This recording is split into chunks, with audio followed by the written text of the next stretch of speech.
எப்படிங்க இருக்காரு? என்னாச்சு? சார், இவரு நைட்டு வீட்டுக்கு வரல. ஃபோன் பண்ணி கேட்டப்போ இன்னைக்கு ஃபேக்டரி திறப்பு விழா வேலை இருக்கு, அதனால பக்கத்துல இருந்து பார்க்கணும்னு சொல்லி நைட்டு வரமாட்டேன்னு சொன்னாரு. அப்புறம் இன்னைக்கு காலையில கொஞ்ச நேரத்துக்கு முன்னாடி ஃபேக்டரியில இருந்து ஒருத்தர் ஃபோன் பண்ணி உன் புருஷன் ஃபுல்லா குடிச்சிட்டு கீழே விழுந்து அடிபட்டு மயக்கமானதுனால ஹாஸ்பிட்டல்ல சேர்த்திருக்குன்னு சொன்னாரு. என்னமா சொல்ற? உன் புருஷன் குடிப்பாரா? இல்ல சார், இவருக்கு குடிக்கிற பழக்கமெல்லாம் இல்ல சார்.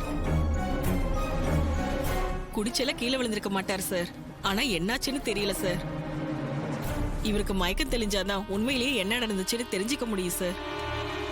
ஏங்க, அந்த பணத்தை அவங்க கிட்ட கொடுங்க. இந்தாம்மா, ஹாஸ்பிட்டல் செலவு வச்சுக்க. ஹலோ, சொல்லு ரேவதி. எங்க இருக்கே நீ? பூஜைக்கு வேற நேரம் ஆகுது, அம்மா கேட்க சொன்னாங்க. கிளம்பிட்டோம், இன்னும் கொஞ்ச நேரத்துல வந்துரும். சரி, சீக்கிரம் வா.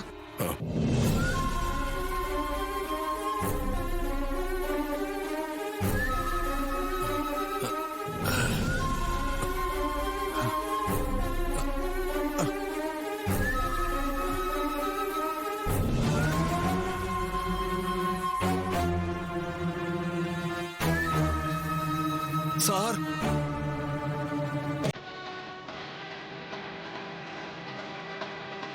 சரிங்க, நீங்க அவரை பாத்துக்குங்க. ஃபேக்டரியில ஒரு பூஜை இருக்கு, நாங்க கிளம்பணும். எதுனா தேவைப்பட்டா எனக்கு கால் பண்ணுங்க. சரிங்க சார்.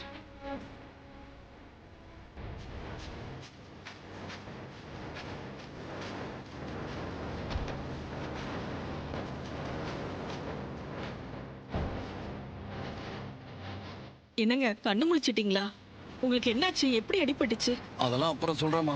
ராஜா சார் போறாரு, அவரை போய் கூட்டிட்டு வா. சரிங்க. சீக்கிரம் போய் கூட்டிட்டு வா.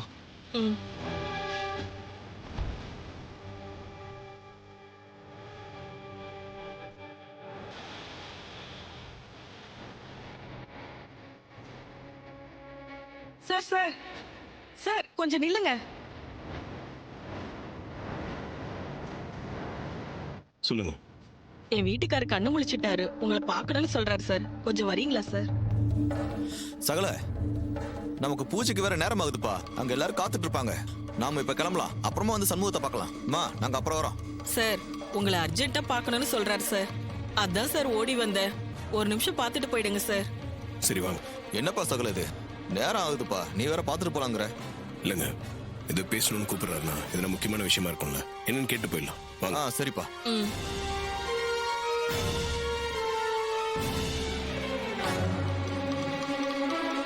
இந்த ரூம் தானுங்க? ஆமா சார்.